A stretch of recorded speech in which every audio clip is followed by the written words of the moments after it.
네, 개장 후 1시간이 지났습니다. 코스피 지수 여전히 하락권에서 거래가 되고 있지만 코스닥 지수는 상승으로 전환한 후 현재 1000포인트를 넘어서고 있습니다. 오전장 시장에 대한 전략 지금부터 모두 챙겨보겠습니다. 레몬리서치 김인수 대표와 함께하겠습니다. 안녕하세요. 안녕하십니까. 네, 오늘 새벽부터 많은 시청자분들과 투자자분들이 FOMC 얘기를 들으셨겠지만 그래도 저희가 좀 살짝 포인트를 짚고 시장 얘기를 해야 될 것 같아서요. 네. 기사 쏟아져 나왔죠? 네. 앵커님은 어떻게 보셨습니까? 저는 이게 점도표를 통해서 약간의 매파적인 해석이 나오기는 했지만 또 제롬 파월 미 연준 의장은 점도표 신경 쓰지 마라. 아주 좋은 금리 예상 지표가 아니다. 금리 인상 시기상조다. 이렇게 얘기한 걸로 봐서 저는 제롬 파월을 조금 더 신뢰하고 싶거든요. 네, 결국에는 무슨 얘기죠? 네. 그러니까 너무 지나친 걱정 아직까지는 필요 없지 않을까라는 생각이 저는 드는데 맞을까요?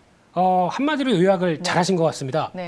그렇게 바라보시는 게 맞다고 봐야 될 것 같고요. 특히 그래요? 이제 저희가 어제까지만 하더라도 솔직히 FOMC의 별 큰 내용 없을 것 같고 게다가 시장은 신고가로 가다 보니까 3,270까지 들어오고 그러다 보니까 약간 좀 취해 있었죠. 거기에 따른 경종을 울리는 정도라고 생각을 하고 있는데 많은 내용들 점도표 내용이나 연준 위원들 발언이나 또 연준 의장의 기자회견 다 너무나 잘하실 겁니다. 근데 여기서 중요한 부분들이 오늘 기사 내용들을 보게 되면 약간 불안감을 많이 조장시키는 내용들이 나오고 있는데 제가 보기엔 여기에 경종을 더 울려야 되지 않을까. 너무 그럴 필요가 없는 게 지금 얘기를 하고 있는 게 모두 다 2023년, 2024년도입니다. 그러면 아직 2021년도 안 갔는데 내년은 어디 날아가나요? 네, 2022년은 왜 비워놓죠? 그러다 보니까 지금 시장에서 바라보고 있는 거는 솔직히 언젠가는 금리 정상화가 되고 경기가 정상화되면서 이어지는 변화라고 봐야 되겠죠. 그건 한번 겪고 넘어가야 할 부분인 거잖아요. 거잖아요. 언제든지 넘어가야 될 부분들인데 그거 관련돼서 하나씩 이제 순차적으로 들어오는데 그냥 애써 듣기 싫은 부분들이죠. 저희가 금리 관련된 얘기나 테이퍼링의 태자나 이런 거 듣기 싫은 부분들이 나왔다는데 약간 좀 움츠러들 뿐이지 그 뺀 나머지 흐름들을 보게 되면 내용들 그대로 평이하게 해석을 했을 때 그냥 경기가 이제 정상으로 돌아간다. 그에 따라서 경기가 회복되고 있기 때문에 그에 따라서 우리는 할 일을 하겠다는 얘기거든요. 그러면 경기가 회복됐을 때 나올 수 있는 여러 가지 변화들, 그에 맞는 종목들은 사란 얘기 아닐까요? 그런 쪽이다 보니까 최근에 나오고 있는 또 한참 금리가 10년물 국채 금리가 또 저 밑으로 내려가다 보니까 성장주가 좋으니 뭐가 좋으니 이런 얘기가 나온다고 하더라도 저희는 일단 챙겨야 될 거는 경기 관련된 쪽의 변수들 여전히 긍정적으로 나오기 시작한다고 하게 되면 이번에 좀 밀렸던 그리고 많이 흔들렸던 경기 민감주들 또 사는 게 맞다고 봐야 될 것 같고요. 또 이번을 통해서 실적은 괜찮은데 오히려 좀 주춤했던 종목들, 소외된 종목들 사는 게 맞다고 봐야 될 것 같고요. 그러면 포인트는 이벤트 지나갔습니다. 지나갔고 아마 다음 주 다음 주 초반 정도면은 거의 또 다시 추스리지 않을까 생각되고 있고요. 그러면 시장의 포인트는 다음은 뭘까요? 실적일 겁니다. 그러니까 7월 달 이어질 실적 발표 시즌 대비하는 전략들 봤을 때 여전히 경기 민감주들 대표적으로 석유화학 섹터 같은 경우도 그런 변화가 나온다고 하더라도 실적 변화 없다라고 하게 되면 주가는 다시 갈 가능성이 높다는 데 포인트를 맞추고 대응하셨으면 좋겠습니다. 알겠습니다. FOMC의 투자 포인트와 함께 그 이후의 시장 방향성과 전략에 대해서 너무 잘 설명을 해주셨습니다. 오늘 저희가 돈 되는 보고서에서 현대차증권 리서치센터의 김중원 투자전략팀장이 또 출연할 예정입니다. FOMC의 주요 관전 포인트들과 더불어서 시장에 대한 전략 얘기 추가적으로 더 들으실 수 있으니까요. 조금만 기다려주시길 바라겠습니다. 네, 시장 포인트 살펴봤고 이제 특징 업종으로 넘어가겠습니다. 어떤 업종 얘기부터 할까요? 네, 요즘 시장에서 은근하게 강한 섹터 중에 하나가 OLED 쪽입니다. 저도 궁금했었어요. 네. 한참 또 OLED 얘기하다가 제가 얘기를 없으니까 주가는 조정을 많이 받고 그러다가 이거 어떻게 되나 싶었는데 한 3, 4일 만에 관련주들이 다 올라오기 시작을 하는 모습들이죠. 덕산 네오룩스, 덕산 테코피아가 좀 강하더라고요. 이게 끝일까요? 이제 거기에 이제 포인트를 맞춰야 될 것 같고. 그러니까 지금 디스플레이 시장이 조금 변하고 있습니다. 그렇다는 얘기는 과거에는 이제 코로나19와 함께 어떤 이제 휴대용 기기 쪽, 대표적으로 어떤 노트북부터 그리고 나오고 있는 변화들 쪽은 노트북을 비롯한 이제 스마트폰이라든가 그리고 또 TV 이런 쪽이 어느 정도 성숙하기 시작하다 보니까 지금 수요가 약간 흔들리고 있는 상황들이죠. 그럼에도 불구하고 LCD 쪽뿐만 LCD에 대한 어떤 흐름들이 OLED가 침투하기 시작하면서 여러 가지 변화가 나오고 있다라고 하게 되면 수요가 점점 더 늘어납니다. 대표적으로 하나만 본다고 하더라도 전장 부품 쪽이죠. 이쪽 같은 경우도 앞으로 전장은 어떤 디스플레이가 훨씬 더 OLED 쪽으로 많이 쓰일 가능성이 높은데 특히 전장 OLED 쪽의 디스플레이 강자는 LG노텍입니다. 네. 시장 점유율 90%입니다. 이런 쪽으로 이어지고 있는데 또 누군가 들어오겠죠. 그래서 흔들린다고 하더라도 여전히 OLED와 관련된 수요는 앞으로 더 커질 수밖에 없다라고 보는 것 같고요. 그렇게 되면은 하반기는 더 강화될 가능성이 높습니다. 그렇기 때문에 지금 이 정도 주가는 그래도 직전 고점대를 향해서 막 회복하고 있는 관점 쪽에서 여전히 관심 있게 봐야 될 상황이라고 생각되고 있고요. 대표적으로 뭐 덕산 테코피아 같은 경우 네오룩스도 괜찮은데 테코피아는 내용보다 보니까 반도체 쪽에 대한 프리커서 쪽이 오히려 올해 매출 확장세가 한 60% 이상 넘어갑니다. 그러면 이 부분이 실적을 보강한다라고 했을 때 플러스 알파가 되는 거죠. 이런 쪽도 한번 체크해 보시게 되면 괜찮지 않을까 싶습니다. 덕산 테코피아를 지금 제일 탑픽 종목으로 보세요. 예전부터 그랬습니다. 아, 그건 알죠. 네. 그냥 여전히 뭐 네. 한솔케미칼도 마찬가지고 관련돼서 뭐 이녹스 첨단 소재, 덕산 네오룩스 같은 경우도 네. 다 흐름 양호하게 보여지는데 문제는 타이밍이겠죠. 그러면 이번에 혹시나 또 단기 조정권이 좀 들어온다라고 하게 되면 거기서는 또 관심 있게 봐야 될 상황이라고 생각됩니다. 네, 알겠습니다. OLED 관련주 동향에 대해서 저희가 먼저 짚어봤습니다. 다음은 이제 자율주행 관련주들을 볼까 합니다. 최근에 정의선 현대자동차그룹 회장이 미국 출장을 참 자주 가시는 것 같아요. 네, 갈 때마다 이슈가 되고 네. 뭔가 되지 않을까라는 쪽에서 오늘도 자율주행 관련된 쪽 뭐 섹터는 그렇게 큰 변화는 없는데 어떤 변화에 대한 기대감은 높죠. 네. 특히 이제 가면서 나왔던 얘기가 이제 앱티버의 합작사에 대해서 또 이제 얘기가 나오다 보니까 이 모셔널이라는 회사에 대해서 다시 재조명을 받고 또 기사 나온 걸 보게 되면 한 현대차가 이제 또 자율주행 택시죠. 이거를 2025년 그래가지고 얼마 안 남았네요. 이렇게 보니까 네, 저희가 하도 2023년, 24년 얘기하다 보니까 앞으로 몇 년 뒤면은 이제 운전사 없이 저희가 목적지만 이제 앱으로 등록을 하게 되면 바로 움직일 수 있는 이런 택시가 상용화를 시키겠다고 얘기를 하고 있죠. 그러다 보니까 자율주행 얼마 안 남았다라는 관점 쪽에서 어떤 기대감은 높아지고 있는데 하지만 여기서 이제 선별적으로 보셔야 될 게 자율주행 관련주 하게 되면 벌써 한 20종목 나옵니다. 근데 여기서 이제 어느 정도 성과를 내고 움직이고 있느냐가 가장 큰 관건인 것 같은데 그래도 가장 큰 중추적인 역할을 하는 회사가 중요하다라고 하게 되면 일단 현대오토웨이버겠죠. 이쪽이 가장 어떤 이번에 또 합병을 통해서 좀 단단해졌고 그런 변화가 나올 수 있겠다라고 하게 되면 관심 있게 봐야 될 것 같고요.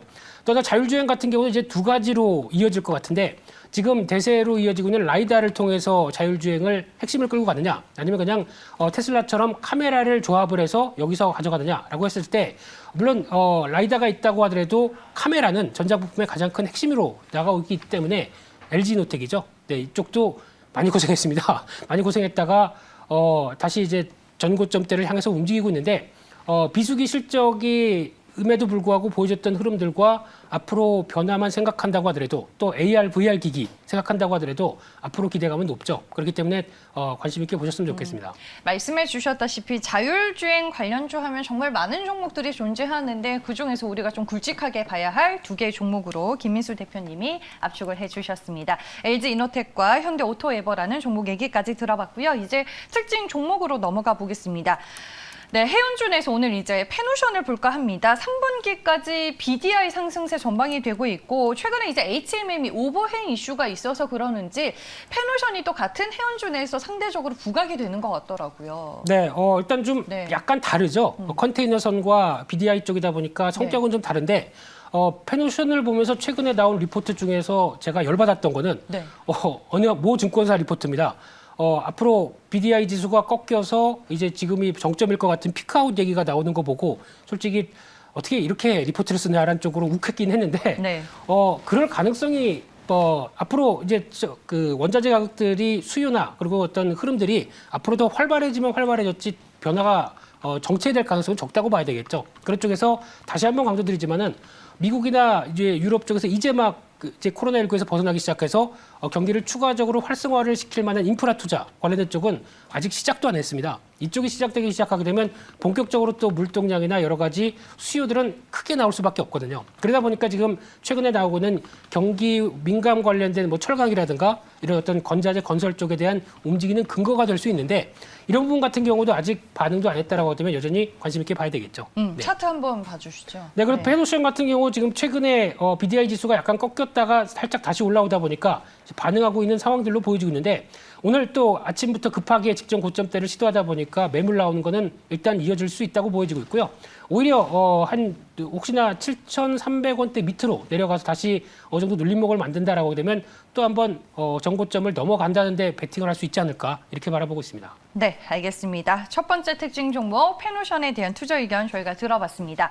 다음 종목은 화장품 내에서 골라봤습니다. LVCMC인데 어제는 LG생활건강의 주가 꽃이 피더니 오늘은 화장품 내에서 LVCMC가 유독 강합니다. 현재 10% 넘게 오르며 11,300원에 거래가 되고 있고 최근에 또 주가가 꾸준하게 상승하기도 했더라고요. 네, 저희가 네. 며칠 전에 6.18 중국 관련된 축제에 대해서 한번 얘기를 했었죠. 네. 그러다 새롭게 떠오르는 브랜드 뭐 스타일 난다 얘기도 잠깐 했었고요.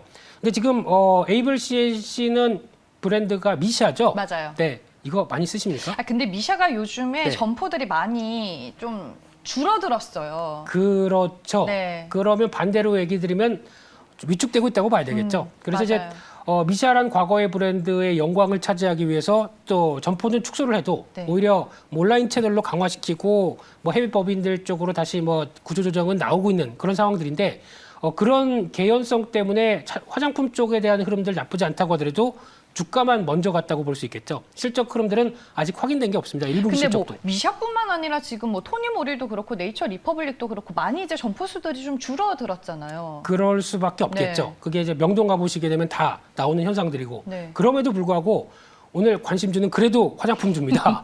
그래도 숫자가 찍히면서 변화에 대한 가능성이 높은 쪽 이쪽은 챙겨봐야 되겠는데 네. 미샤 같은 경우 미샤 브랜드를 쓰는 에이블CNC는 아직은 확인할 게 좀 더 있다는 쪽에서 추격 매수는 안 하셨으면 좋겠습니다. 네. 알겠습니다. 화장품주 우리가 봐야 하기는 하지만 또 다 같은 화장품주가 아니다. 그래서 나는 주목하고 있는 화장품주가 있다. 어떤 종목이죠? 오늘의 공략주로 소개해 주시는 거죠. 네, 그냥 훅 치고 들어오시네요. 네. 최근에 이번 주 제가 좀 며칠 더 나왔는데 최근에 말씀드렸던 게 NHN 한국사회보결제 오늘 괜찮죠? 또 RFHIC 괜찮습니다. 네. 네, 그런 쪽에서 시장은 그래도 특별한 어떤 모멘텀 있는 종목들은 괜찮을 것 같은데 오늘 말씀드릴 화장품 관련된 쪽은 잉글 우드랩입니다. 네. 이 회사는 앞에 잉글이 붙었다 보니까 우리나라 쪽이 아니라 미국 쪽에서 네. 영업을 하는 대표적인 회사고 근데 왜 OEM, ODM 업체를 관심 있게 보는 이유가 지난번에도 말씀드렸듯이 코스맥스도 괜찮을 것 같은데 이게 지금 브랜드가 앞서 말씀드렸던 것처럼 이제 중국에서도 인기 있는 브랜드가 좀 계속 바뀝니다. 그런 쪽에서 국내에서도 뭐 스타일 난다라든가 아임미미 이런 쪽으로도 새롭게 부각받다 보니까 약간 다품종 소량 쪽으로 브랜드도 많이 트렌드가 빠르게 바뀌겠죠. 그럼 여기서 대응할 만한 화장품 관련된 쪽은 OEM, ODM들이 훨씬 더 그를 적응하고 대응하기 좋겠다는 관점 쪽에서 바라보고 있는데 네. 이 회사 같은 경우는 일단 대주주는 코스메카 코리아입니다. 그런 쪽에서 미국 쪽에 대한 변화를 계속 체크를 하고 있는데 미국의 편집샵 쪽에 세포라라고 아십니까? 네, 저희 한국에도 있어요. 네. IFC몰에 있어요. 있더라고요. 네, 맞아요. 거기다가 네. 얼타 뭐 이런 브랜드도 있다고 그러더라고요. 근데 이런 쪽으로 브랜드샵 쪽은 오프라인이 또 재개되다 보니까 당연히 또 수혜가 높은 부분들이고 온라인 쪽은 아마존의 PB 브랜드로 들어가기 시작하면서 이런 온라인 채널도 갖추고 있다 보게 되면 오히려 실적 흐름들은 양호하게 나올 가능성이 높다는 쪽에 포커스를 맞추고 있는데 이런 쪽에서 스몰 브랜드, 인디 브랜드를 계속 화장품 쪽에서 앞으로 주도한다라고 하게 되면 가장 크게 봐야 될 대표적인 회사 같고요. 그런 쪽에서 올해 영업이익이 150억대, 작년 대비해서 한 97%. 그러니까 즉 예전 수준으로 돌아가는데 예전 수준보다 살짝 더 좋은 것 같습니다. 그런 쪽으로 보게 되면 올해 예상 순이익 대비해서 PER 11배 수준이다라고 하게 되면 화장품 업종치고는 비싸지 않다라는 쪽에 무게를 두면서 지금 기준으로 봤을 때는 최근에 한 단계 시도하다가 한 8,000원대 전후에서 왔다 갔다 하고 있는데 한 8,000원대 밑으로 보면서 대응하셨으면 좋겠고요. 네. 그렇죠. 변화 일단은 한 8,800원대가 단기적으로는 걸리는데 이 부분은 실적 확인되게 되면 큰 변화 없을 것 같고요. 지난번에 한번 만들었던 고점대를 다시 시도하는 가격대 한 9,500원대까지 보면서 손절가는 7,300원대로 대응한 전략에 포커스를 맞추겠습니다. 네, 미국 소비 확대에 직접적인 수혜를 기대해 볼 수 있는 화장품 OEM, ODM 업체 잉글오드랩을 오늘 소개해 주셨습니다. 8,000원 아래에서 매수 기회를 잡아보자라는 의견이었고요. 목표 주가는 9,500원, 손절 가격 7,300원이었습니다. 최근에 소개해 주시는 공략주들 또 주가 분위기가 좋은데 저희가 이 종목도 한번 잘 지켜보겠습니다. 지금까지 레몬리서치 김민수 대표였습니다. 고맙습니다. 감사합니다.